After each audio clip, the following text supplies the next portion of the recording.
Vumbura TV. Mu karere ka Huye umugabo yishe mugenzi wa muzize inzoga y'amafaranga 300 yitwa Ndege. Mazimaka François w'imyaka 42 wari umucuruzi w'inzoga yatawe muri yombi nyuma yo gukekwaho gukubita inyunda mu mutwe umuturanyi we wari umukiriya we Muhatu Rukundo yari yabo bapfa inzoga yitwa Ndege igura amafaranga 300 yangaga kwishyura.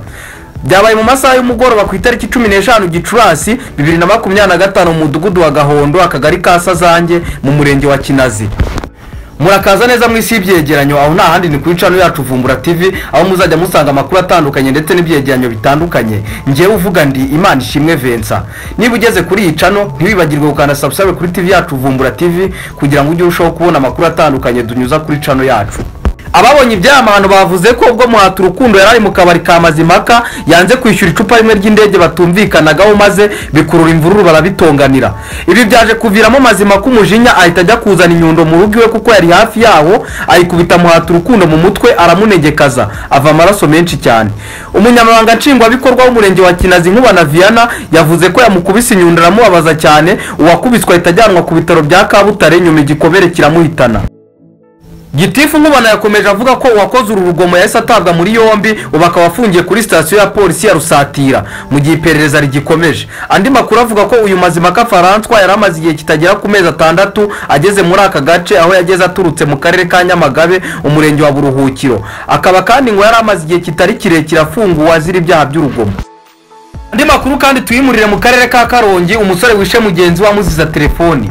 Umusore w'imyaka 22 wo mu karere ka Karongi yitabye Imana nyuma yo gukubitwa ikintu mu mutwe bikozwe na mugenzi we bakoranaga ubucukuzi butemewe bapfuye telefoni. Uru rugomo rwabereye mu kabari mu mudugudu wa Ndago akagari ka Muhororo umurenge wa Murambi ku itariki 12 Gicurasi 2025. Ubwo bari mu kabari umusore w'imyaka 32 yashyamiranye na mugenzi we wamushinzaga ko yamwibiye telefoni. Nyuma yo kuva mu kabara abasore babiri bagenze runono nyakwigendera ageze hafi y'iwabo babukubita ikintu mu mutwe. Abaturanyi bahise bahurura uwakubiswa ajyanwa mu bitaro bya Kirinda nabyo bimwohereza mu bitaro bya CHK ari naho yaguye ku itariki 13 Gicurasi 2025. Umunyamabanga nshingwabikorwa w'umurenge wa Murambi Kuzabaganwa Vidasta yavuze ko mu gitondo cy'itariki 14 ahasanga saa 10 z'igitondo ariko bamenye ko wakubiswe yapfuye. Yagize ati turihanganisha umuryango wa nyakwigendera ikindi ni ukwibutsa abaturage ko gukora ubucukuzi nta byangombwa bitemewe. Icya gatatu ni ugukangurira abaturage kwirinda urugomo abagize icyo batumvikanaho bakagana ubuyobozi tukabafasha kugikemura bitabaye ngombwa ko bihanira. Amakuru yacu reka tuyahinira hamwe ari kumwe nanjye Imana ishimwe Vincent. Niba ukunze video zacu ntibibagirwe gukanda subscribe kuri TV yacu Vumbura TV kugira ngo ujye ukomeza kubona amakuru ndetse unogerwe n'ibiganiro bica kuri channel yacu. Ndabashimiye.